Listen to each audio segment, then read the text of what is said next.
ਸਤਿ ਸ਼੍ਰੀ ਅਕਾਲ ਜੀ। ਪੰਜਾਬੀ ਰੇਡੀਓ ਤੇ ਪੰਜਾਬੀ ਟੀਵੀ ਯੂਐਸਏ ਵੇਖ ਸੁਣ ਰਹੇ ਸਾਰੇ ਸਰੋਤਿਆਂ ਦਾ ਬਹੁਤ-ਬਹੁਤ ਸਵਾਗਤ ਹੈ ਇਸ ਸਮੇਂ ਦੇ ਵਿਸ਼ੇਸ਼ ਪ੍ਰੋਗਰਾਮ ਖਬਰ ਤੇ ਨਜ਼ਰ ਦੇ ਵਿੱਚ।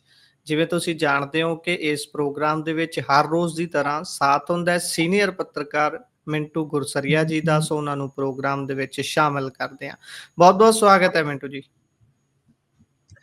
ਸ਼ੁਕਰੀਆ ਸਾਰਿਆਂ ਨੂੰ, ਸਤਿ ਸ੍ਰੀ ਅਕਾਲ ਜੀ। ਸਤਿ ਸ਼੍ਰੀ ਅਕਾਲ ਜੀ। ਸੋ ਸਭ ਤੋਂ ਪਹਿਲਾਂ ਕਰਦੇ ਚੱਲੀਏ ਅੱਜ ਦੇ ਪ੍ਰੋਗਰਾਮ ਦੇ ਸਪਾਂਸਰਸ ਦਾ ਧੰਨਵਾਦ। ਖਾਲਸਾ ਇੰਸ਼ੋਰੈਂਸ ਲੰਬੇ ਸਮੇਂ ਤੋਂ ਇੰਸ਼ੋਰੈਂਸ ਦੇ ਖੇਤਰ ਦੇ ਵਿੱਚ ਇਹ ਸੇਵਾਵਾਂ ਨਿਭਾ ਰਹੇ ਨੇ। ਇਹਨਾਂ ਦਾ ਸੰਪਰਕ ਨੰਬਰ ਹੈ 4082722500। ਟਿਰਕਿਆਣਾ ਇਮੀਗ੍ਰੇਸ਼ਨ ਲਾ ਫਰਮ। ਜੇ ਟਿਰਕਿਆਣਾ ਹੋਣਾ ਨਾਲ ਸੰਪਰਕ ਕਰ ਸਕਦੇ ਹੋ ਜੇਕਰ ਇਮੀਗ੍ਰੇਸ਼ਨ ਬਾਬਤ ਕਿਸੇ ਤਰ੍ਹਾਂ ਦੀ ਸਲਾਹ ਕਰਨੀ ਹੈ। Krishan Dhanota Yuba City. Baljinder Singh Nijjar Woodland. GN lube ਵਾਲੇ ਟਰੱਕ ਵਾਸ਼ ਕਰਦੇ ਨੇ, ਆਇਲ ਚੇਂਜ ਕਰਦੇ ਨੇ, 에ਅਰ ਬ੍ਰੇਕਸ ਦਾ ਕੰਮ ਤਸੱਲੀ ਬਖਸ਼ ਕਰਦੇ ਨੇ। ਤੁਸੀਂ ਇਹਨਾਂ ਦੇ ਕੋਲੋਂ ਨਵੇਂ ਪੁਰਾਣੇ ਟਾਇਰ ਵੀ ਖਰੀਦ ਸਕਦੇ ਹੋ। ਲੋਕੇਸ਼ਨ ਸੈਂਟਾ ਲੇਨਲਾ ਦੇ ਵਿੱਚ ਹੈ। ਨਿੰਮਾ ਸਹੂਤਾ ਹੋਣਾ ਦਾ ਨੰਬਰ ਹੈ 2092770113। Jaswinder Singh Nagra Roseville. Avtar Singh Sangha Yuba City. Baldev Singh Kang Yuba City. ਬਹੁਤ ਬਹੁਤ ਧੰਨਵਾਦ ਹੈ ਇਹਨਾਂ ਸਾਰੇ ਸਪਾਂਸਰਸ ਦਾ ਜਿਹੜੇ ਜ਼ਰੀਆ ਬਣਦੇ ਨੇ ਪ੍ਰੋਗਰਾਮਾਂ ਨੂੰ ਤੁਹਾਡੇ ਤੱਕ ਪਹੁੰਚਦਾ ਕਰਨ ਦੇ ਲਈ। ਸੋ ਸਭ ਤੋਂ ਪਹਿਲੀ ਖਬਰ ਦੇ ਜੇਕਰ ਆਪਾਂ ਵਧੀਆ ਮਿੰਟੂ ਜੀ, ਤਾਂ ਕਾਂਗਰਸ ਨੇ ਅਰੋੜਾ ਦੇ ਮੰਤਰਾਲੇ ਦੇ ਉੱਤੇ ਸਵਾਲ ਚੁੱਕੇ ਨੇ। ਕੱਲ ਵੀ ਤੁਸੀਂ ਗੱਲ ਕੀਤੀ ਸੀ ਕਿ ਕਿਸ ਤਰੀਕੇ ਦੇ ਨਾਲ ਕਨਫਲਿਕਟ ਆਫ ਇੰਟਰਸਟ ਵਾਲੀ ਇਹ ਗੱਲ ਹੋ ਜਾਂਦੀ ਹੈ ਤੇ ਹੁਣ ਇਸ ਨੂੰ ਕਾਂਗਰਸ ਜਿਹੜੀ ਹੈ ਕਿਵੇਂ ਮੁੱਦਾ ਬਣਾ ਰਹੀ ਹੈ ਜੀ। ਦੇਖੋ ਉਹੀ ਗੱਲ ਹੈ ਨਾ ਕਿ ਇੱਕ ਉਦਯੋਗਪਤੀ ਨੂੰ ਜੇ ਤੁਸੀਂ ਉਦਯੋਗ ਮਿਨਿਸਟਰੀ ਦੇਵੋਗੇ ਤਾਂ ਉਸ ਦੇ ਵਿੱਚ ਜੋ ਕਨਫਲਿਕਟ ਆਫ ਇੰਟਰਸਟ ਦਾ ਮਸਲਾ ਹੈ ਉਸ ਨੂੰ ਤੁਸੀਂ ਇਹਦੇ ਤੋਂ ਕਿਵੇਂ ਨਿਖੜਵਾ ਕਰੋਗੇ, ਇਹ ਇੱਕ ਬਹੁਤ ਚਿੰਤਾਜਨਕ ਵਿਸ਼ਾ ਹੈ। ਅੱਜ ਪ੍ਰਗਟ ਸਿੰਘ ਹੋਰਾਂ ਨੇ ਵੀ ਇਹਦੇ ਤੇ ਫਿਰ ਗੱਲ ਕੀਤੀ ਆ। ਇਸ ਤੋਂ ਇਲਾਵਾ ਜੇ ਤੁਸੀਂ ਦੇਖੋਗੇ ਤੇ ਕੱਲ ਵੀ ਇਸ ਤੇ ਚਰਚਾ ਜਿਹੜੀ ਆ ਉਹ ਹੁੰਦੀ ਰਹੀ ਆ। ਹੁਣ ਅੱਜ ਦੂਜੇ ਪਾਸੇ ਸੰਜੀਵ ਅਰੋੜਾ ਜੀ ਨੇ ਅਹੁਦਾ ਸੰਭਾਲਿਆ। ਉਹ ਬੋਲ ਰਹੇ ਸਨ ਕਿ ਲੁਧਿਆਣਾ ਦੇ ਵਿੱਚ ਬਣੇਗਾ ਐਗਜ਼ੀਬਿਸ਼ਨ ਸੈਂਟਰ। ਇੰਡਸਟਰੀਲਿਸਟ ਜਿਹੜੇ ਆ ਉਹਨਾਂ ਨੂੰ ਸਹੂਲਤਾਂ ਜਿਹੜੀਆਂ ਉਹਦੇ ਮੁਤਾਬਕ ਹੀ ਕੰਮ ਕੀਤਾ ਜਾਊਗਾ, ਮਤਲਬ ਕਿ ਉਹਨਾਂ ਦੀ ਸਹੂਲੀਅਤ ਦੇ ਹਿਸਾਬ ਨਾਲ ਵਗੈਰਾ ਵਗੈਰਾ ਉਹਨਾਂ ਨੇ ਵੀ ਆਪਣੀ ਸਟੇਟਮੈਂਟ ਜਿਹੜੀ ਆ ਪਾਸ ਕੀਤੀ ਆ। ਤਾਂ ਮਤਲਬ ਸਾਫ਼ ਹੈ ਕਿ ਹਾਲੇ ਵੀ ਇਸ ਗੱਲ ਨੂੰ ਲੈ ਕੇ ਕਿਤੇ ਨਾ ਕਿਤੇ ਵਿਰੋਧੀ ਧਿਰ ਜਿਹੜੀ ਆ ਉਹ ਹਮਲਾਵਰ ਹੈ ਕਿ ਕਨਫਲਿਕਟ ਆਫ ਇੰਟਰਸਟ ਜਿਹੜਾ ਹੈ ਨਾ ਇਹ ਬੰਦ ਹੋਣਾ ਚਾਹੀਦਾ। ਤੁਸੀਂ ਇੱਕ ਚੀਜ਼ ਦੇਖੋ, ਕਨਫਲਿਕਟ ਆਫ ਇੰਟਰਸਟ ਦੀ ਜੇ ਗੱਲ ਕਰੀਏ ਕਿ ਕਰੋਨਾ ਦੇ ਦੌਰਾਨ ਟਰਾਂਸਪੋਰਟ ਮਿਨਿਸਟਰ ਉਦੋਂ ਸ਼ਾਇਦ ਹੁੰਦੇ ਸਨ ਮਨਪ੍ਰੀਤ ਸਿੰਘ ਬਾਦਲ, ਤਾਂ ਉਹਨਾਂ ਨੇ ਟਰਾਂਸਪੋਰਟਰਾਂ ਦਾ ਕੁਛ ਟੈਕਸ ਵਗੈਰਾ ਮਾਫ ਕੀਤਾ ਸੀਗਾ ਤੇ ਦੂਜੀ ਵਾਰ ਫਿਰ ਫਾਈਲ ਉਹਨਾਂ ਨੇ ਭੇਜ ਦਿੱਤੀ ਤੇ ਉਹ ਮੈਨੂੰ ਪਤਾ ਲੱਗ ਗਿਆ, ਮੈਂ ਰੌਲਾ ਪਾਇਆ। ਉਸ ਤੋਂ ਬਾਅਦ ਕਿਤੇ ਨਾ ਕਿਤੇ ਉਹ ਕਹਾਣੀ ਜਿਹੜੀ ਆ ਰੁਕ ਗਈ ਤੇ ਮੈਂ ਉਸ ਵੇਲੇ ਵੀ ਕਿਹਾ ਸੀ। ਉਸ ਤੋਂ ਬਾਅਦ ਜਦੋਂ ਮਾਨ ਸਰਕਾਰ ਵੀ ਆਈ ਆ ਕਿ ਭਾਈ ਜੇ ਇਸ ਚੀਜ਼ ਨੂੰ ਰੋਕਣਾ ਤਾਂ ਤੁਸੀਂ ਕੋਈ ਕਾਨੂੰਨ ਬਣਾ ਦਿਓ ਕਨਫਲਿਕਟ ਆਫ ਇੰਟਰਸਟ ਨੂੰ। ਹੁਣ ਦੇਖੋ ਕਨਫਲਿਕਟ ਆਫ ਇੰਟਰਸਟ ਜਿਹੜਾ ਹੈ ਉਹ ਇੱਕ ਵਿਚਾਰਕ ਮਤ ਹੈ ਨਾ। ਆਪਾਂ ਇੱਕ ਉਹਦੀ ਕਹਿ ਲਓ ਕਿ ਇੱਕ ਧਾਰਨਾ ਦੇ ਮੁਤਾਬਕ ਚੱਲਦੇ ਆ ਕਿ ਕਨਫਲਿਕਟ ਆਫ ਇੰਟਰਸਟ ਹੈ, ਇੱਕ ਕਨਸੈਪਟ ਆ, ਆਪਾਂ ਉਹਦੇ ਤੇ ਗੱਲਬਾਤ ਕਰਦੇ ਹਾਂ। ਪਰੰਤੂ ਉਹ ਕੋਈ ਕਾਨੂੰਨੀ ਸ਼ਕਲ ਦੇ ਵਿੱਚ ਇੰਡੀਆ 'ਚ ਲਾਗੂ ਤੇ ਹੈ ਨਹੀਂ। ਜਦੋਂ ਲਾਗੂ ਹੀ ਨਹੀਂ, ਤੁਸੀਂ ਹੁਣ ਇਹ ਦੇਖੋ ਕਿ ਅੱਜ ਪੰਜਾਬ ਕ੍ਰਿਕਟ ਐਸੋਸੀਏਸ਼ਨ ਜਿਹੜੀ ਮਲਾਈਦਾਰ ਇੱਕ ਐਸੋਸੀਏਸ਼ਨ ਆ ਉਹਦੇ ਵਿੱਚ ਕੀ ਹੋਇਆ, ਮਹਿਤਾ ਫੇਰ ਪ੍ਰਧਾਨ, ਦੀਪਕ ਬਾਲੀ ਜੀ ਉਪ ਪ੍ਰਧਾਨ, ਸੈਕਟਰੀ ਕੌਣ ਆ, ਕੁਲਵੰਤ ਸਿੰਘ ਮੋਹਾਲੀ।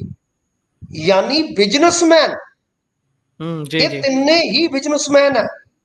ਦੀਪਕ ਬਾਲੀ ਜੀ ਦਾ ਜਲੰਧਰ ਹੋਟਲ, ਮਹਿਤਾ ਜੀ ਦਾ ਬਠਿੰਡੇ ਹੋਟਲ ਅਤੇ ਕੁਲਵੰਤ ਸਿੰਘ ਮੋਹਾਲੀ ਦੇ ਵਿੱਚ ਰੀਅਲ ਐਸਟੇਟ ਦੇ ਕਾਰੋਬਾਰੀ ਜੀ। ਤਾਂ ਕਨਫਲਿਕਟ ਆਫ ਇੰਟਰਸਟ ਤੇ ਫਿਰ ਇਹਨਾਂ ਦਾ ਵੀ ਰਹੇਗਾ ਨਾ ਕਿ ਜਿਹੜਾ ਬੰਦਾ ਕਾਰੋਬਾਰੀ ਕਿਸੇ ਵੀ ਪੋਜੀਸ਼ਨ ਤੇ ਆ ਗਿਆ ਪਾਵਰ ਦੇ ਵਿੱਚ, ਸਰਕਾਰ ਦੇ ਵਿੱਚ, ਤੇ ਉਹ ਮਹਿਕਮਾ ਮੰਤਰਾਲਾ ਚਾਹੇ ਕੋਈ ਵੀ ਹੋਵੇ ਉਹ ਸਿੱਧੇ ਢੰਗ ਨਾਲ ਆਪਣੇ ਆਪ ਨੂੰ ਤਾਂ ਜੀ। ਮਿੰਟੂ ਜੀ ਇੱਥੇ ਇੱਕ ਸਵਾਲ ਮੇਰਾ ਨਾਲ ਲੈ ਲਿਓ ਇਸ ਦੇ ਵਿੱਚ, ਤੇ ਕੀ ਜੇਕਰ ਕੋਈ ਖੇਤੀਬਾੜੀ ਦਾ ਧੁਰੰਦਰ ਹੈ ਤੇ ਉਸ ਨੂੰ ਖੇਤੀਬਾੜੀ ਮਹਿਕਮਾ ਦੇ ਦਿੱਤਾ ਜਾਂਦਾ ਹੈ। ਆਪਾਂ ਇੱਕ ਮਿੰਟ ਲਈ ਖੁੱਡੀਆਂ ਸਾਹਿਬ ਦੀ ਐਗਜ਼ਾਮਪਲ ਲੈ ਲਈਏ, ਉਹ ਖੇਤੀਬਾੜੀ ਵੀ ਕਰਦੇ ਹੋਣਗੇ ਨਾਲ, ਕੀ ਆਪਾਂ ਉਹਨੂੰ ਕਨਫਲਿਕਟ ਆਫ ਇੰਟਰਸਟ 'ਚ ਨਹੀਂ ਗਿਣਾਂਗੇ? ਨਹੀਂ, ਖੇਤੀਬਾੜੀ ਕੋਈ ਬਿਜ਼ਨਸ ਨਹੀਂ ਹੈ ਨਾ। ਖੇਤੀਬਾੜੀ ਤਾਂ ਕੋਈ ਹੈ ਉਹ ਏਦਾਂ ਹਾਂਜੀ, ਜੀ, ਖੇਤੀਬਾੜੀ 'ਚ ਉਹ ਕੋਈ ਡਾਇਰੈਕਟਲੀ ਕੋਈ ਮਤਲਬ ਕਿ ਉਹ ਕੋਈ ਐਕਸਟਰਾ ਆਪਣੀ ਖੇਤੀ ਨੂੰ ਲਾਹਾ ਤਾਂ ਨਹੀਂ ਨਾ ਦੇ ਸਕਦੇ। ਜੇ ਮੰਨ ਲਓ ਕਣਕ ਦਾ ਰੇਟ 2500 ਹੈ ਤੇ ਉਹ ਮੰਤਰੀ ਆਪਦੀ ਕਣਕ 3000 ਨੂੰ ਤਾਂ ਨਹੀਂ ਵੇਚ ਸਕਦੇ।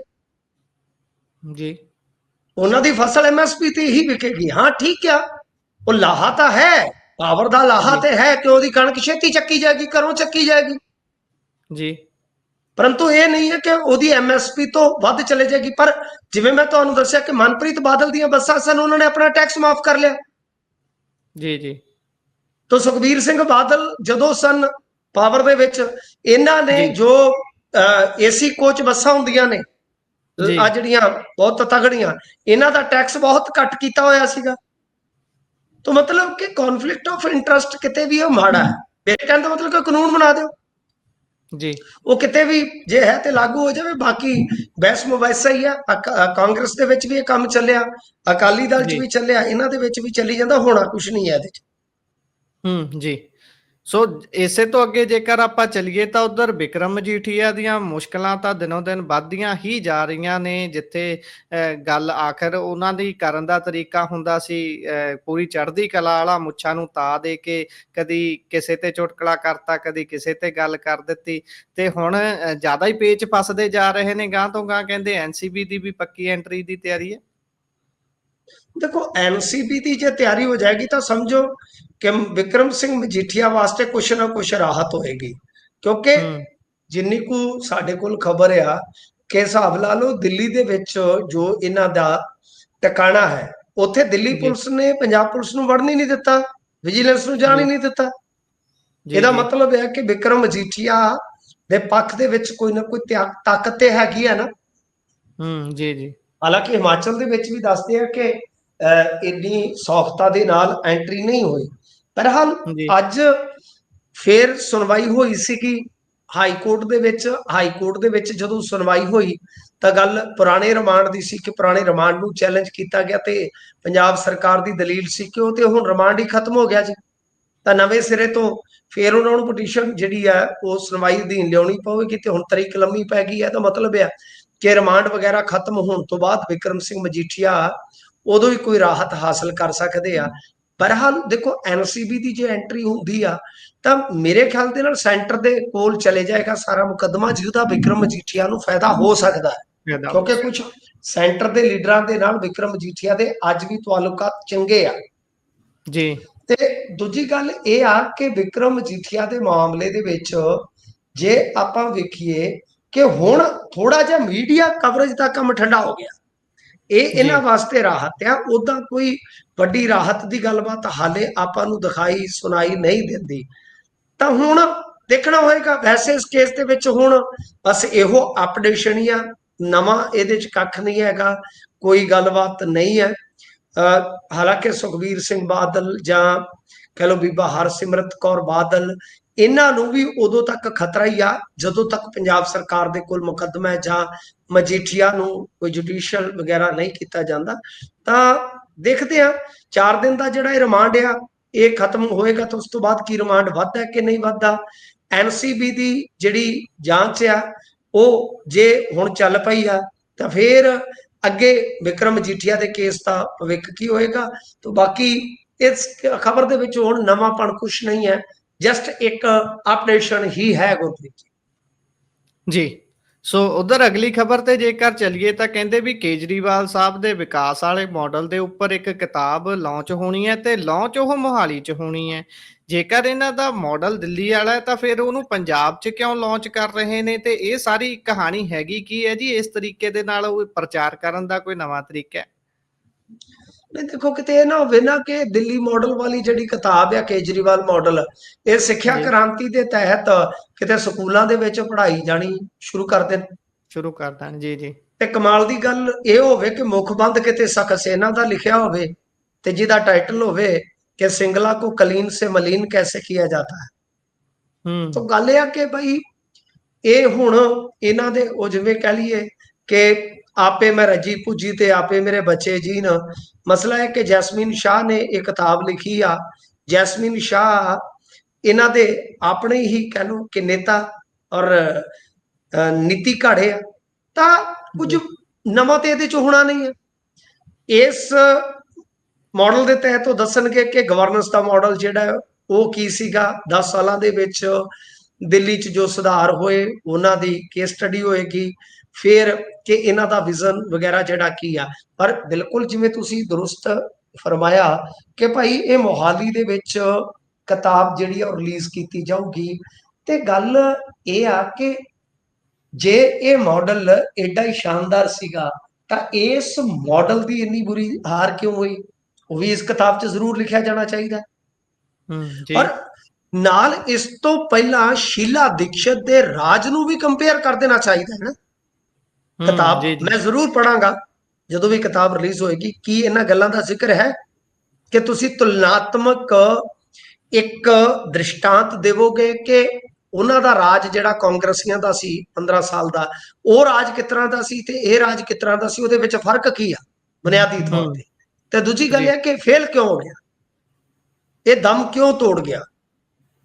ਤੇ ਤੀਜੀ ਗੱਲ ਇਹ ਆ ਕਿ ਪੰਜਾਬ ਦੇ ਵਿੱਚ ਐਜ਼ ਇਟ ਮਾਡਲ ਜਿਹੜਾ ਹੈ ਉਹ ਲਾਗੂ ਹੋਇਆ ਕਿ ਨਹੀਂ ਹੋਇਆ। ਜੇ ਹੋਇਆ ਤੇ ਫਿਰ ਪੰਜਾਬ ਦੇ ਵਿੱਚ ਇਹਦਾ ਅਸਰ ਕੀ ਪਿਆ, ਪ੍ਰਭਾਵ ਕੀ ਪਿਆ।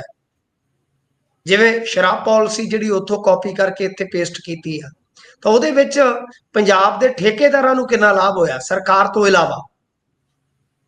ਤਾਂ ਇਹ ਚੀਜ਼ ਦੇਖਦੇ। ਬਾਕੀ ਹੁਣ ਇਹਨਾਂ ਦਾ ਜਿਹੜਾ ਕੰਮ ਕਰ ਰਿਹਾ ਨਾ ਉਹ ਸਭ ਉਹੀ ਆ। ਮਨਜਿੰਦਰ ਸਿੰਘ ਸਿਰਸਾ ਕੱਲ ਸਦਨ ਦੇ ਵਿੱਚ ਆਖ ਰਹੇ ਸੀ, ਉਹ ਕਹਿੰਦੇ ਕਿ ਤੁਹਾਨੂੰ ਮੈਂ ਇੱਕ ਗੱਲ ਦੱਸਣ ਲੱਗਾ। ਮੈਂ ਕਿਹਾ ਪਤਾ ਨਹੀਂ ਕੀ ਦੱਸਣ ਲੱਗੇ, ਮੈਨੂੰ ਤੇ ਨਹੀਂ, ਯਾਨੀ ਹਾਊਸ ਨੂੰ ਦੱਸ ਰਹੇ ਸੀ। ਮੈਂ ਕੰਨ ਜਿਹਾ ਲਾਇਆ, ਮੈਂ ਕਿਹਾ ਪਤਾ ਨਹੀਂ ਕੀ ਦੱਸਣ ਲੱਗੇ। ਕਹਿੰਦੇ ਤੁਹਾਨੂੰ ਮੈਂ ਗੱਲ ਪਤੇ ਦੀ ਦੱਸਾਂ ਕਿ ਕੇਜਰੀਵਾਲ ਸਦਮੇ 'ਚ ਚੱਲ ਗਿਆ। ਮੈਂ ਸੀਰੀਅਸ ਹੋ ਗਿਆ, ਮੈਂ ਕਿਹਾ ਬੜੀ ਮਾੜੀ ਗੱਲ ਹੋਈ ਆ।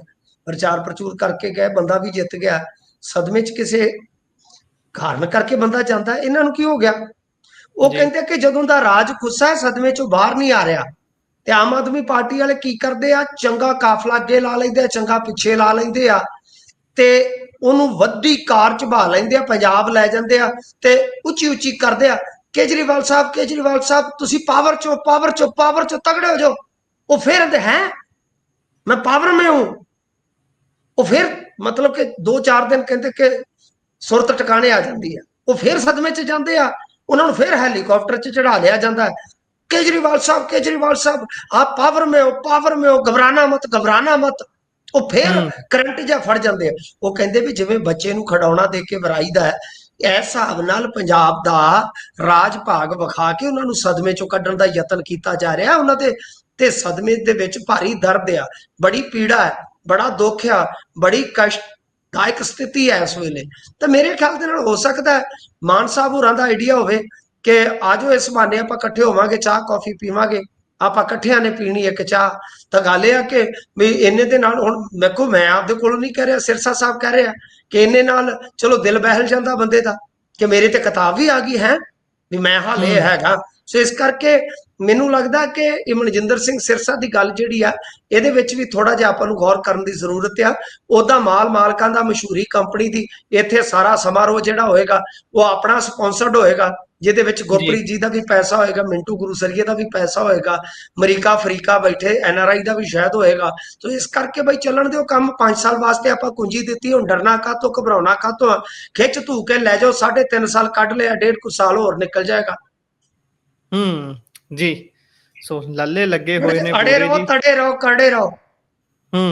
ਜੀ ਸੋ ਉਧਰ ਅੱਗੇ ਜੇਕਰ ਆਪਾਂ ਚੱਲੀਏ ਤਾਂ ਵੀ ਕਹਿੰਦੇ ਚੰਨੀ ਸਾਹਿਬ ਨੂੰ ਬੜੀ ਵੱਡੀ ਰਾਹਤ ਮਿਲੀ ਹੈ, ਕਿਉਂਕਿ ਜਦੋਂ ਇਧਰੋਂ ਜਲੰਧਰ ਤੋਂ MP ਬਣਦੇ ਨੇ ਤਾਂ ਉਸ ਤੋਂ ਬਾਅਦ ਭਾਜਪਾ ਦੇ ਵੱਲੋਂ ਇਹ ਕੀਤੀ ਗਈ ਸੀ ਇਹਨਾਂ ਦੇ ਖਿਲਾਫ ਕਾਰਵਾਈ ਦੀ ਮੰਗ। ਦੇਖੋ ਗੁਰਪ੍ਰੀਤ ਜੀ, ਮੇਰਾ 15 ਸਾਲ ਦਾ ਤਜਰਬਾ ਆ ਕਿ ਇਹ ਜਿਹੜੀਆਂ ਚੁਣਾਵੀ ਪਟੀਸ਼ਨਸ ਹੁੰਦੀਆਂ ਨੇ ਇਹ ਸਿਰਫ 1% ਹੀ ਪਾਰ ਲੰਘਦੀਆਂ ਨੇ। 99% ਪਟੀਸ਼ਨਾਂ ਜਿਹੜੀਆਂ ਉਹਨਾਂ ਦਾ ਜਾਂ ਤੇ ਲਮਕਾ ਹੋ ਜਾਂਦਾ, ਲਟਕਾ ਹੋ ਜਾਂਦਾ ਹੈ, ਜਾਂ ਉਹ ਡਿੱਗ ਪੈਂਦੀਆਂ ਨੇ। ਤਾਂ ਚੰਨੀ ਸਾਹਿਬ ਤੇ ਜਿਹੜੀ ਪਟੀਸ਼ਨ ਸੀਗੀ ਇਹਨਾਂ ਨੇ ਫਾਈਲ ਕੀਤੀ ਸੀਗੀ, ਇਹਨਾਂ ਦੇ ਐਡਵੋਕੇਟ ਭਾਜਪਾ ਦੇ, ਤਾਂ ਉਹ ਲੂਥਰਾ ਸਾਹਿਬ ਸਨ ਜੇ ਮੈਂ ਨਹੀਂ ਭੁੱਲਦਾ, ਤੇ ਉਹਨਾਂ ਨੇ ਪਾਈ ਹੋਈ ਸੀ ਪਟੀਸ਼ਨ। ਤਾਂ ਗੱਲ ਇਹ ਹੈ ਕਿ ਇਹਨੂੰ ਖਾਰਜ ਕਰ ਦਿੱਤਾ। ਲੂਥਰਾ ਸਾਹਿਬ ਨੇ ਦੋਸ਼ ਕੀ ਲਾਏ ਸਨ? ਉਹਨਾਂ ਨੇ ਜੋ ਲੋਕ ਪ੍ਰਤੀਨਿਧੀ ਐਕਟ ਹੈ ਉਸ ਦਾ ਹਵਾਲਾ ਦੇ ਕੇ ਹਾਈ ਕੋਰਟ ਤੋਂ ਮੰਗ ਕੀਤੀ ਸੀ ਕਿ ਚੰਨੀ ਸਾਹਿਬ ਦੀ ਚੋਣ ਜਿਹੜੀ ਆ ਉਹ ਰੱਦ ਕਰ ਦਿੱਤੀ ਜਾਵੇ, ਪਟੀਸ਼ਨ ਦੇ ਵਿੱਚ ਦੋ ਤਰ੍ਹਾਂ ਦੇ ਦੋਸ਼ ਸਨ ਸਮਝਣ ਵਾਲੇ, ਕਿ ਇੱਕ ਤਾਂ ਇਹ ਆ ਕਿ ਇਹਨਾਂ ਨੇ ਹਲਫਨਾਮੇ ਦੇ ਵਿੱਚ ਕੁਝ ਤੱਥ ਜਿਹੜੇ ਆ ਉਹ ਛੁਪਾਏ ਆ, ਤੇ ਜੇ ਹਲਫਨਾਮਾ ਗਲਤ ਪਾਇਆ ਜਾਂਦਾ ਹੈ, ਮਤਲਬ ਗੁਰਪ੍ਰੀਤ ਜੀ ਤੁਸੀਂ ਫਰਜ਼ ਕਰੋ ਕਿ ਜਿੱਦਾਂ ਕੋਈ ਤੁਹਾਡੇ ਤੇ ਮੁਕੱਦਮਾ ਹੈ, ਤੁਸੀਂ ਉਸ ਜੀ ਮੁਕੱਦਮੇ ਨੂੰ ਸ਼ੋਅ ਨਹੀਂ ਕਰਦੇ ਹਲਫਨਾਮੇ ਦੇ ਵਿੱਚ, ਬਾਅਦ ਚ ਕੋਈ ਤੁਹਾਡੀ ਕੱਢ ਕੇ ਐਫ ਆਈ ਆਰ ਨਾਲ ਲਾ ਦਿੰਦਾ ਕੋਰਟ ਦੇ ਵਿੱਚ ਕਿ ਇਹਨਾਂ ਨੇ ਆਪਣੀ ਐਫ ਆਈ ਆਰ ਲੁਕਾਈ ਆ, ਇਟ ਮੀਨ ਕਿ ਜੀ ਤੁਹਾਡਾ ਹਲਫਨਾਮਾ ਗਲਤ ਹੋ ਗਿਆ, ਜੀ ਤਾਂ ਤੁਹਾਡੀ ਚੋਣ ਰੱਦ ਹੋ ਸਕਦੀ ਆ। ਜੀ ਯਾਨੀ ਜੀ ਇਹ ਇੱਕ ਮੈਂ ਤੁਹਾਨੂੰ ਮਿਸਾਲ ਦਿੱਤੀ ਆ ਕਿ ਤੱਥ ਛੁਪਾਉਣ ਦਾ ਕੀ ਮਾਮਲਾ ਹੁੰਦਾ। ਦੂਜਾ ਇਹਨਾਂ ਤੇ ਦੋਸ਼ ਲੱਗਾ ਸੀਗਾ ਕਿ ਇਹਨਾਂ ਨੇ ਚੁਣਾਵੀ ਖਰਚ ਜਿਹੜਾ ਆ ਆਪਣਾ ਉਹਦਾ ਪੂਰਾ ਬਿਊਰਾ ਜਿਹੜਾ, ਯਾਨੀ ਉਹਦਾ ਵੇਰਵਾ ਚੰਗੀ ਤਰ੍ਹਾਂ ਦਰਜ ਨਹੀਂ ਕੀਤਾ। ਤਾਂ ਦੋ ਤਰ੍ਹਾਂ ਦੇ ਇਲਜ਼ਾਮਾਤ ਸੀਗੇ। ਤਾਂ ਚੰਨੀ ਦੇ ਜਿਹੜੇ ਵਕੀਲ ਸੀ ਉਹਨਾਂ ਨੇ ਸਾਰੇ ਦੋਸ਼ ਖਾਰਜ ਕਰਦਿਆਂ ਕਿਹਾ ਕਿ ਦੇਖੋ ਵਿਰੋਧੀ ਧਿਰ ਵੱਲੋਂ ਜਿਹੜੇ ਦੋਸ਼ ਲਾਏ ਗਏ ਆ ਇਹ ਸਾਰੇ ਨਿਰਾਧਾਰ ਨੇ, ਕੋਈ ਇਹਨਾਂ ਦਾ ਜੀ ਆਧਾਰ ਨਹੀਂ ਹੈ। ਉਹਨਾਂ ਨੇ ਕਿਹਾ ਕਿ ਖੁਦ ਜਿਹੜਾ ਪਟੀਸ਼ਨ ਕਰਤਾ ਹੈ ਉਹ ਅਦਾਲਤ ਦੇ ਵਿੱਚ ਪੇਸ਼ ਹੀ ਨਹੀਂ ਹੋ ਰਿਹਾ ਸੀ। ਜੀ ਜਦੋਂ ਪੇਸ਼ ਹੀ ਨਹੀਂ ਹੋ ਰਿਹਾ, ਆ ਕੇ ਕੋਈ ਬਹਿਸ ਹੀ ਨਹੀਂ ਕਰ ਰਿਹਾ, ਉਹਦੇ ਕੋਲ ਕੀ ਐਵੀਡੈਂਸ ਆ ਉਹ ਦੱਸ ਹੀ ਨਹੀਂ ਰਿਹਾ, ਤੇ ਫਿਰ ਮੁਕੱਦਮਾ ਕੀ ਖੜੇਗਾ, ਸੁਣਵਾਈ ਕੀ ਖੜੇਗੀ, ਪਟੀਸ਼ਨ ਕੀ ਜੀ ਸਟੈਂਡ ਕਰੇਗੀ। ਤਾਂ ਫਿਰ ਕੋਰਟ ਨੇ ਇਹਨਾਂ ਦਲੀਲਾਂ ਦੇ ਨਾਲ ਸਹਿਮਤ ਹੁੰਦਿਆਂ ਚਰਨਜੀਤ ਸਿੰਘ ਚੰਨੀ ਨੂੰ ਇੱਕ ਵੱਡੀ ਰਾਹਤ ਦਿੱਤੀ ਹੈ ਕਿ ਚੰਨੀ ਸਾਹਿਬ ਲਓ ਹੁਣ ਤੁਸੀਂ ਐਮਪੀ ਦੇ ਤੌਰ ਤੇ ਪੱਕੇ ਹੋ। ਦੋ ਹਾਰਾਂ ਨੇ ਚੰਨੀ ਸਾਹਿਬ ਦਾ ਵੀ ਦਿਲ ਤੋੜ ਦਿੱਤਾ ਸੀਗਾ ਨਾ, ਟੁੱਟੇ ਜੀ ਦਿਲਾਂ ਦੇ ਇਲਾਜ ਨਹੀਂ ਹੋ ਸੋਹਣੀਏ ਹੁੰਦੇ ਇਸ ਜੱਗ ਤੇ, ਤੁਹਾਨੂੰ ਪਤਾ ਹੀ ਆ। ਤਾਂ ਗੱਲ ਇਹ ਆ ਕਿ ਟੁੱਟੇ ਦਿਲਾਂ ਦੇ ਇਲਾਜ ਫਿਰ ਤੁਹਾਨੂੰ ਪਤਾ ਹੀ ਆ, ਉਹ ਅਮਰੀਕਾ ਵੀ ਗਏ, ਕਹਿੰਦੇ ਮੈਂ ਅੱਖ ਦਾ ਇਲਾਜ ਕਰਵਾ ਰਿਹਾ, ਪਰ ਉਦੋਂ ਉਹਨਾਂ ਬਾਰੇ ਵੀ ਕਿਹਾ ਗਿਆ ਕਿ ਸਦਮੇ 'ਚ ਨੇ। ਇੱਕ ਤੇ ਸਦਮਾ ਬੜਾ ਲੱਗਦਾ ਇਹਨਾਂ ਨੂੰ, ਸਦਮਾ ਫਿਲਮ ਵੀ ਆਈ ਸੀ ਕਮਲ ਹਸਨ ਦੀ। ਜੀ ਤਾਂ ਗੱਲ ਇਹ ਆ ਕਿ ਬਈ ਹੁਣ ਇਹ ਉਸ ਤੋਂ ਬਾਅਦ ਚੋਣ ਲੜਦੇ ਆ, ਐਮਪੀ ਬਣਦੇ ਆ, ਤੇ ਇਹਨਾਂ ਦੀ ਉਸ ਚੋਣ ਨੂੰ ਚੈਲੰਜ ਕੀਤਾ ਗਿਆ ਸੀ। ਚੰਨੀ ਸਾਹਿਬ ਹੁਣ ਟੈਨਸ਼ਨ ਫ੍ਰੀ ਹੋ ਕੇ ਅਗਲੇ ਮੈਦਾਨ ਦੀ ਤਿਆਰੀ ਕਰਨ 2027 ਦੀ। ਇਹ ਤੇ ਕੰਮ ਜਿਹੜਾ ਇਹਨਾਂ ਦਾ ਹੱਲ ਹੋ ਗਿਆ। ਹੁਣ ਦੇਖਾਂਗੇ ਕਿ 27 ਚ ਚੰਨੀ ਸਾਹਿਬ ਕਿੱਥੇ ਜੇ ਆਪਣੀ ਪੋਜੀਸ਼ਨ ਮੰਨਦੇ ਆ, ਕਿ ਮੁੱਖ ਮੰਤਰੀ ਦੇ ਚਿਹਰੇ ਬਣਾਏ ਜਾਂਦੇ ਆ, ਕਿ ਇਹਨਾਂ ਨੂੰ ਐਮਪੀ ਰੱਖਿਆ ਜਾਊਗਾ, ਸਟਾਰ ਪ੍ਰਚਾਰਕ ਦੇ ਤੌਰ ਤੇ ਵਰਤਿਆ ਜਾਊਗਾ, ਜਾਂ ਫਿਰ ਇਹਨਾਂ ਨੂੰ ਵਿਧਾਨ ਸਭਾ ਦਾ ਇਲੈਕਸ਼ਨ ਲੜਾਇਆ ਜਾਊਗਾ। ਜੀ ਸੋ ਜੇਕਰ ਅਗਲੀ ਖਬਰ ਤੇ ਆਪਾਂ ਚੱਲੀਏ ਤਾਂ ਕਹਿੰਦੇ ਇੱਕ ਹੋਰ ਡੀਐਸਪੀ ਰਗੜਿਆ ਗਿਆ ਹੈ ਤੇ ਮਾਮਲਾ ਹੈਗਾ ਕਹਿੰਦੇ ਫਿਰ ਤੋਂ ਰਿਸ਼ਵਤ ਦਾ ਹੀ। ਹਾਂਜੀ ਦੇਖੋ, ਕੱਲ ਵੀ ਕਿ ਪਰਸੋਂ ਵੀ ਤੁਹਾਨੂੰ ਪਤਾ ਹੀ ਆ ਨਾ ਕਿ ਭੁੱਚੋ ਵਾਲੀ ਸਾਈਡ ਡੀਐਸਪੀ ਦਾ ਮਾਮਲਾ ਸੀਗਾ। ਉੱਥੇ ਕੀ ਸੀਗਾ ਕਿ ਇੱਕ ਕਲਿਆਣ ਸੁੱਖਾ ਪਿੰਡ ਆ, ਉਹਦੇ ਸਾਬਕਾ ਸਰਪੰਚ ਦਾ ਕੋਈ ਝਗੜਾ ਸੀ ਉਹਦੇ ਤੇ ਉਹਦੇ ਮੁੰਡਿਆਂ ਤੇ ਪਰਚਾ ਹੋ ਗਿਆ। ਪਰਚਾ ਹੋਣ ਤੋਂ ਬਾਅਦ ਉਹਦੀ ਘਰਵਾਲੀ ਨੇ ਚਾਰਾਜੋਈ ਕੀਤੀ ਵੀ ਚਲੋ ਕਿਤੇ ਇਨਕੁਆਰੀ ਲੱਗ ਜਾਏ। ਤਾਂ ਇਨਕੁਆਰੀ ਜਦੋਂ ਐਸਐਸਪੀ ਤੋਂ ਮਾਰਕ ਹੋ ਕੇ ਥੱਲੇ ਆ ਗਈ ਤਾਂ ਉਹਨਾਂ ਨੇ ਸੌਦੇਬਾਜ਼ੀ ਸਟਾਰਟ ਕਰ ਦਿੱਤੀ ਕਿ ਲਓ ਵੀ 5 ਲੱਖ ਰੁਪਈਆ ਲੈ ਆਓ ਤੇ ਤੁਹਾਡੇ ਬੰਦੇ ਇਨਕੁਆਰੀ ਚ ਕੱਢ ਦਿੰਦੇ ਆ।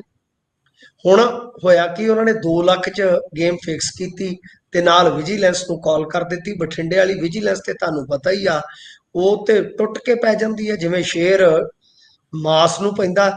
ਵਿਜੀਲੈਂਸ ਬੜੀ ਐਕਟਿਵ ਹੈ ਬਠਿੰਡੇ ਰੇਂਜ ਦੀ। ਤਾਂ ਉਹਨਾਂ ਨੇ ਜੀ ਚੱਕ ਲਿਆ। ਜਦੋਂ ਚੱਕਿਆ ਰਾਜਕੁਮਾਰ ਜਿਹੜਾ ਕਹਿ ਲਓ ਰੀਡਰ, ਜਿਵੇਂ ਨੇਤਾ ਲੋਕ ਪੀਏ ਰੱਖਦੇ ਅੱਜ ਕੱਲ ਅਫਸਰ ਨਾਲ ਰੀਡਰ ਰੱਖਦੇ ਨੇ, ਉਹ ਰੀਡਰ ਦਾ ਜਦੋਂ ਮੀਟਰ ਚੈੱਕ ਕੀਤਾ ਤੇ ਉਹ ਲੱਖ ਰੁਪਈਆ, ਤੇ ਜਿਹੜੀ ਗੱਡੀ 'ਚ ਰੱਖ ਕੇ ਬੈਠਾ ਸੀ ਉਹ ਡੀਐਸਪੀ ਦੀ ਸੀ। ਡੀਐਸਪੀ ਖਿਸਕ ਗਿਆ। ਅਗਲੇ ਦਿਨ ਵਿਜੀਲੈਂਸ ਵਾਲੇ ਫੇਰ ਉਹਦੇ ਦਫ਼ਤਰ ਖਲੋਤੇ, ਉਹ ਵੜਿਆ ਹੀ ਨਹੀਂ। ਢਿੱਲੀ ਪੈ ਗਈ ਗੱਲ ਦੀ ਗਾਨੀ, ਤੂੰ ਪਰਦੇਸੋਂ ਨਹੀਂ ਮੁੜਿਆ, ਮੇਰੀ ਢਲਦੀ ਜਾਏ ਜਵਾਨੀ, ਤੂੰ ਪਰਦੇਸੋਂ ਨਹੀਂ ਮੁੜਿਆ। ਉਹ ਮੁੜਿਆ ਹੀ ਨਹੀਂ, ਪਤਾ ਨਹੀਂ ਕਿੱਧਰ ਨੂੰ ਨਿਕਲ ਗਿਆ। ਤਾਂ ਉਸ ਡੀਐਸਪੀ ਨੂੰ ਸ਼ਾਇਦ ਖੜਕ ਗਈ ਕਿ ਭਾਈ ਮੇਰੇ ਤੇ ਫੀਲਡਿੰਗ ਸੈੱਟ ਹੋ ਗਈ ਆ। ਜੀ ਹਾਲੇ ਇਹ ਚਰਚਾਵਾਂ ਚੱਲ ਹੀ ਰਹੀਆਂ ਸੀ ਕਿ ਬਠਿੰਡੇ ਤੋਂ ਫਰੀਦਕੋਟ ਕੋਈ ਬਹੁਤੀ ਦੂਰ ਨਹੀਂ, ਗੋਨੇਆਣਾ, ਜੈਤੋਂ ਬਰਗਾੜੀ, ਬਾਜਾਖਾਨਾ ਤੇ ਆ ਗਿਆ ਕੋਟਕਪੂਰਾ ਫਰੀਦਕੋਟ। ਜੀ ਉਥੋਂ ਇਹ ਰੌਲਾ ਪੈ ਗਿਆ ਕਿ ਇਹ ਜਿਹੜਾ ਡੀਐਸਪੀ ਸੀ ਇਹ ਕੋਈ ਮਤਲਬ ਕਿ ਡਿਸਪਿਊਟ ਸੀ, ਫੈਮਿਲੀ ਡਿਸਪਿਊਟ, ਉਹਦੇ ਵਿੱਚ ਮਾਮਲਾ ਸੈੱਟ ਕਰਨ ਦਾ ਲੱਖ ਰੁਪਈਆ ਮੰਗ ਰਿਹਾ ਸੀ। ਤੇ ਕਮਾਲ ਦੀ ਗੱਲ ਜੀ ਆ ਕਿ ਜਦੋਂ ਇਹਦੀ ਸ਼ਿਕਾਇਤ ਐਸਐਸਪੀ ਦਫ਼ਤਰ ਹੋਈ, ਇਹ ਉੱਥੇ ਐਸਐਸਪੀ ਦੇ ਦਫ਼ਤਰ ਪਹੁੰਚ ਗਿਆ, ਕਹਿੰਦਾ ਤੁਸੀਂ ਦੱਸੋ ਕੀ ਲੈਣਾ ਮੇਤੋਂ। ਮਤਲਬ ਗੇਮ ਸੈੱਟ ਕਰਨ ਵਾਸਤੇ ਡੀਐਸਪੀ ਐਸਐਸਪੀ ਦੇ ਦਫ਼ਤਰ ਰਿਸ਼ਵਤ ਲੈ ਕੇ ਪਹੁੰਚ ਗਿਆ। ਉਹਨਾਂ ਕਿਹਾ ਤੇਰੀ ਐਸੀ ਕਿ ਤੈਸੀ, ਨਾਲ ਸਾਨੂੰ ਮਰਵਾਉਣਾ ਹੀ। ਉਹਨਾਂ ਨੇ ਫਿਰ ਇਹਨੂੰ ਜੁੱਪ ਲਿਆ। ਇਹ ਜਿਹੜਾ ਹੈਗਾ ਸੀ, ਸ਼ਾਇਦ ਰਾਜਨ ਇਹਦਾ ਨਾਮ ਆ, ਇਸ ਨੂੰ ਹੁਣ ਉਹਨਾਂ ਨੇ ਨੱਥ ਲਿਆ। ਪਰ ਇੱਕ ਚੀਜ਼ ਮੈਂ ਗੁਰਪ੍ਰੀਤ ਜੀ ਤੁਹਾਨੂੰ ਹੇਠਲੇ ਪੱਧਰ ਤੋਂ ਦੱਸਦਾ, ਜੀ ਬਹੁਤ ਵੱਡੇ ਰੇਟ ਹੋ ਗਏ ਨੇ। ਇਹ ਮਾਨ ਸਾਹਿਬ ਤੇ ਉੱਥੇ ਚੰਡੀਗੜ੍ਹ ਬੈਠੇ ਕਾਲੀ ਚਸ਼ਮੇ ਦੇ ਵਿੱਚ ਗੋਰੇ ਗੋਰੇ ਮੁਖੜੇ ਪੇ ਕਾਲਾ ਕਾਲਾ ਚਸ਼ਮਾ, ਤੌਬਾ ਖੁਦਾ ਖੈਰ ਕਰੇ, ਖੂਬ ਹੈ ਕਰਿਸ਼ਮਾ। ਇਹ ਤੇ ਉਹ ਤੁਹਾਨੂੰ ਪਤਾ ਨਾ, ਆਂਦੇ ਹੁੰਦੇ ਸੌਣ ਦੇ ਅੰਨੇ ਨੂੰ ਹਰ ਪਾਸੇ ਰਾਵਲ ਦੀਦੀ ਆ। ਇਹ ਤੇ ਜੀ ਲਾ ਲੈਂਦੇ ਰੇਵਣ ਦੀਆਂ ਐਨਕਾਂ, ਲਾ ਕੇ ਰੇਵਨ ਦੀਆਂ ਐਨਕਾਂ, ਇਹਨਾਂ ਨੂੰ ਤੇ ਸਭ ਕੁਝ ਠੀਕ ਠਾਕ ਦੀਦਾ ਆ। ਪਰ ਹੇਠਾਂ ਇਨਕੁਆਰੀਆਂ ਦੇ ਨਾਮ ਤੇ ਜਦੋਂ ਥਾਣੇਦਾਰ 5-10 ਹਜ਼ਾਰ ਲੈਂਦੇ ਹੁੰਦੇ ਸੀਗੇ, ਤੇ ਚਲੋ ਲੋਕ ਫੇਰ ਵੀ ਸਹਿੰਦਾ ਰਹਿੰਦਾ ਕੰਮ ਕਰ ਲੈਂਦੇ ਸੀ। ਅੱਜ ਕੱਲ ਲੱਖ ਲੱਖ 2-2 ਲੱਖ ਰੁਪਈਆ, 4-4 ਲੱਖ ਰੁਪਈਆ ਰੇਟ ਆ। ਗੁਰਪ੍ਰੀਤ ਜੀ ਪਿਛਲੇ ਸਾਲ ਮੈਨੂੰ ਇੱਕ ਸੱਜਣ ਮਿਲਿਆ, ਉਸਨੇ ਦੁੱਖ ਜੀ ਰੋਇਆ ਕਿ ਉਹਨਾਂ ਦੇ ਜੀ ਗੱਲ ਕੋਈ ਕੇਸ ਪੈ ਗਿਆ, ਮੁਕੱਦਮਾ ਪੈ ਗਿਆ। ਰੇਲਵੇ ਦਾ ਸਬ ਇੰਸਪੈਕਟਰ, ਉਹਨਾਂ ਦਾ ਇੱਕ ਮੁੰਡਾ ਸੀ, ਨਜਾਇਜ਼ ਪਰਚੇ ਚ ਪਾਇਆ, 4.5 ਲੱਖ ਰੁਪਈਆ ਲੈ ਗਿਆ। ਜੀ ਨਜਾਇਜ਼ ਸੀ, ਉਹਦੀ ਪਰੇਡ ਕਰਵਾ ਕੇ ਉਹਨੂੰ ਕੱਢਣ ਦਾ ਹੀ ਸੀ। 4.5 ਲੱਖ, ਸੋਚ ਕੇ ਦੇਖੋ। ਜੀ ਜੀ ਮੈਂ ਉਹ ਅਮਾਉਂਟ ਸੁਣ ਕੇ ਹੈਰਾਨ ਰਹਿ ਗਿਆ ਕਿ ਇੱਕ ਸਬ ਇੰਸਪੈਕਟਰ ਇੱਕ ਮੁਕੱਦਮੇ ਚ 4.5 ਲੱਖ। ਜਿਹੜਾ ਉਹ ਖਾਣ ਜੀ ਪੀਣ ਕਰ ਗਿਆ, ਮੁਰਗੇ ਪਾੜ ਗਿਆ, दारू ਪੀ ਗਿਆ, ਉਹ ਵੱਖਰਾ ਸਾ। ਤਾਂ ਮੈਂ ਤਾਂ ਦੰਗ ਰਹਿ ਗਿਆ। ਉਹ ਹਾਲੇ ਵੀ ਪਿੱਛਾ ਕਰੀ ਜਾਂਦਾ ਸੀ ਪਰਿਵਾਰ ਦਾ। ਫਿਰ ਉਹ ਜਦੋਂ ਸਖਤ ਹੋਏ, ਉਹਨਾਂ ਨੂੰ ਪਤਾ ਲੱਗਿਆ ਵੀ ਇਹ ਟ੍ਰੈਪ 'ਚ ਲੈ ਸਕਦੇ ਆ, ਤਾਂ ਫਿਰ ਉਹ ਪੁਲਿਸ ਵਾਲੇ ਪਿੱਛੇ ਹਟੇ ਹਿਸਾਬ ਨਾਲ। ਜੀ ਮਤਲਬ ਕਿ 2-2, 4-4, 5-5 ਲੱਖ ਰੁਪਈਆ ਰਿਸ਼ਵਤ ਦਾ ਰੇਟ ਹੋ ਗਿਆ। ਸੋ ਇਸ ਕਰਕੇ ਮਾਨ ਸਾਹਿਬ ਨੂੰ ਥੱਲੇ ਝਾਕਣ ਦੀ ਲੋੜ ਆ। ਇਹ ਹੈਲੀਕਾਪਟਰ ਤੇ ਚੜੇ ਫਿਰਦੇ ਆ। ਸੋ ਇਸ ਕਰਕੇ ਇਹਨਾਂ ਨੂੰ ਇਹ ਵੇਖਣਾ ਹੋਏਗਾ ਕਿ ਸੰਗਠਿਤ ਜੋ ਕਰਪਸ਼ਨ ਆ, ਇਹ ਬਹੁਤ ਤਗੜਾ ਨੈਕਸਸ ਦਾ ਰੂਪ ਧਾਰਨ ਕਰ ਗਈ ਆ। ਰੋਕਣਾ ਬਹੁਤ ਮੁਸ਼ਕਲ ਹੋ ਰਿਹਾ ਹੈ ਗੁਰਪ੍ਰੀਤ ਜੀ। ਜੀ ਸੋ ਜੇਕਰ ਆਪਾਂ ਇਸ ਤੋਂ ਅੱਗੇ ਚੱਲੀਏ ਤਾਂ ਸਥਿਤੀ ਉਹ ਵੀ ਆਪਣੇ ਦੇਸ਼ ਦੀ, ਆਪਣੇ ਖਾਸ ਤੌਰ ਤੇ ਪੰਜਾਬ ਦੀ ਅਮਨ ਅਮਾਨ ਦੀ ਸਥਿਤੀ ਦੇ ਨਾਲ ਜੁੜੀ ਹੋਈ ਹੈ। ਕਹਿੰਦੇ ਵੀ ਇੱਕ ਡਾਕਟਰ ਨੂੰ ਕਲੀਨਿਕ ਦੇ ਵਿੱਚ ਵੜ ਕੇ ਹੀ ਵਿਚਾਰੇ ਨੂੰ ਭੁੰਨ ਗਏ ਜੀ। ਇੱਕ ਨਾ ਫਿਲਮ ਆਈ ਸੀ ਐਮੀ ਵਿਰਕ ਦੀ, ਸੁਫਨਾ, ਇੱਕ ਸੀ ਸ਼ਾਇਦ ਕਿਸਮਤ। ਉਹਦੇ ਜੀ ਵਿੱਚ ਜਿਹੜੀ ਕੁੜੀ ਆ, ਐਕਟਰਸ ਆ, ਉਹ ਹੈ ਤਾਨੀਆ। ਜੀ ਉਹ ਹੈਗੀ ਆ ਕੋਟ ਈਸੇ ਖਾਂ ਦੀ, ਤੇ ਉਹਦਾ ਪਿਤਾ ਡਾਕਟਰ ਆ, ਤੇ ਇਹ ਗੋਲੀਆਂ ਖਾਣ ਵਾਲਾ ਸ਼ਖਸ ਆ ਜਿਹੜਾ, ਉਹ ਡਾਕਟਰ ਹੀ ਆ। ਉਹਦਾ ਪਿਤਾ।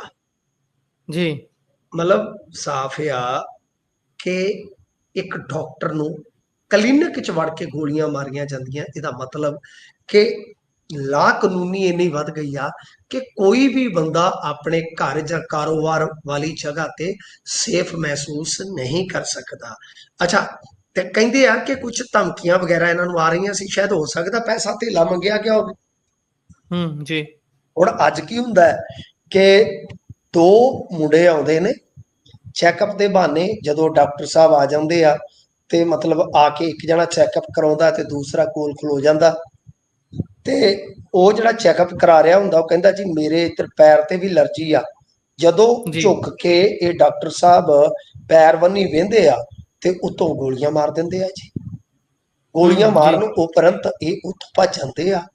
ਹੁਣ ਡਾਕਟਰ ਨੂੰ ਮੋਗੇ ਦੇ ਇੱਕ ਹਸਪਤਾਲ ਦੇ ਵਿੱਚ ਦਾਖਲ ਕਰਵਾਇਆ ਗਿਆ, ਜਿੱਥੇ ਉਹਦੀ ਸਥਿਤੀ, ਹਾਲਤ ਬਹੁਤ ਨਾਜ਼ੁਕ ਹੈ, ਬਹੁਤ ਜੀ ਨਾਜ਼ੁਕ ਹੈ। ਤਾਂ ਮਤਲਬ ਇੱਥੇ ਕੰਮ ਕਰਨਾ, ਕਾਰੋਬਾਰ ਕਰਨਾ, ਕਮਾਈ ਕਰਨੀ ਗੁਰਪ੍ਰੀਤ ਜੀ, ਉਹ ਵੀ ਖਤਰੇ ਨਾਲ ਖੇਡਣ ਦੀ ਗੱਲ ਹੈ। ਇੱਥੇ ਤੇ ਕੋਈ ਨਵੀਂ ਗੱਡੀ ਲੈ ਆਉਂਦਾ ਤੇ ਉਹਨੂੰ ਨਾਲ ਦੀ ਨਾਲ ਕਾਲ ਆ ਜਾਂਦੀ ਹੈ ਕਿ ਤੇਰੇ ਕੋਲ ਕਿੱਥੋਂ ਗੱਡੀ ਆਈ। ਉਹ ਕਹਿੰਦਾ ਜੀ ਮੈਂ ਤੇ ਡਾਊਨ ਪੇਮੈਂਟ ਕਰਕੇ ਇੰਨੇ ਦਾ ਲੋਨ ਕਰਵਾਇਆ। ਉਹ ਕਹਿੰਦੇ ਕੋਈ ਗੱਲ ਨਹੀਂ, ਡਾਊਨ ਪੇਮੈਂਟ ਤੂੰ ਸਾਨੂੰ ਵੀ ਕਰ ਦੇ, ਨਹੀਂ ਤਾਂ ਤੇਰਾ ਸਰਵਰ ਡਾਊਨ ਕਰ ਦਿਆਂਗੇ। ਕਰੋ ਕੀ ਕਰ ਲੋਗੇ? ਜੀ ਉਹ 2.5 ਮੰਗ ਦੇ ਵਿੱਚ ਬੰਦਾ ਬੁੰਦਾ ਪਾ ਲੋਗੇ। ਅੱਜ ਕੱਲ ਤੁਹਾਨੂੰ ਪਤਾ, ਤਾਂ ਤੁਹਾਨੂੰ ਸ਼ਾਇਦ ਗੁਰਪ੍ਰੀਤ ਜੀ ਨਾ ਪਤਾ ਹੋਵੇ, ਤੁਸੀਂ ਜਾਂ ਛੋਟੇ ਹੋਵੋਗੇ। ਅੱਗੇ ਨਾ ਪਿੰਡਾਂ ਦੇ ਜੀ ਵਿੱਚ ਦਲਾਲ ਹੁੰਦੇ ਸਨ ਪੁਲਿਸ ਦੇ, ਤੇ ਚਲੋ ਕਿਸੇ ਦਾ ਜੀ ਘੜਾ ਫੜਿਆ ਜਾਣਾ, ਤੇ ਉਹ ਥਾਣੇਦਾਰ ਨੇ ਕਹਿਣਾ ਕਿ 2000 ਲਊਂਗਾ, ਤੇ ਉਹ ਦਲਾਲ ਹੁੰਦੇ ਸੀ, ਉਹ ਆਪ ਹੀ ਅਗਲੇ ਦੇ ਘਰੇ ਪਹੁੰਚ ਜਾਂਦੇ ਸੀ। ਫਲਾਣਾ ਸਿਆ ਕੀ ਹਾਲ ਆ? ਉਹ ਲਿਆ ਚਾਹ ਤੇ ਜੀ ਧਰਾ, ਤੜਕੇ। ਅੱਛਾ, ਜੀ ਉਹ ਜੀ ਮੋਰਿਆ ਕੀ ਹੋਇਆ? ਕੱਲ ਪੁਲਿਸ ਆਈ ਸੀ। ਹੁਣ ਪਤਾ ਤੇ ਹੁੰਦਾ ਹੀ ਆ। ਉਹ ਯਾਰ ਉਹ ਘੜਾ ਜਿਹਾ ਪਾਇਆ ਸੀ, ਰਿਸ਼ਤੇਦਾਰਾਂ ਨੇ ਆਉਣਾ ਸੀ, ਉਹ ਫੜਿਆ ਗਿਆ। ਅੱਛਾ, ਜੀ ਕੀ ਹੋਇਆ ਫਿਰ? ਹੁਣ ਕੀ ਆ, ਚਲਾਨ ਹੋਊਗਾ? ਨਹੀਂ ਚਲਾਨ ਨਹੀਂ, ਥਾਣੇਦਾਰ ਨੇ ਸੱਦਿਆ, ਆਂਦਾ 2000 ਲੈ ਆਈ। ਤੇ ਉਹ ਕਹਿੰਦਾ ਹੁੰਦਾ ਕੋਈ ਗੱਲ ਨਹੀਂ ਹੈ, ਮੇਰਾ ਵਾਕਫ ਹੈ। ਪਤਾ ਤਾਂ ਅਗਲੇ ਨੂੰ ਵੀ ਹੁੰਦਾ ਸੀ ਵੀ ਚਾਹ ਪੀਣ ਨਹੀਂ ਆਇਆ, ਇਹ ਮੇਰਾ ਖੂਨ ਪੀਣ ਆਇਆ।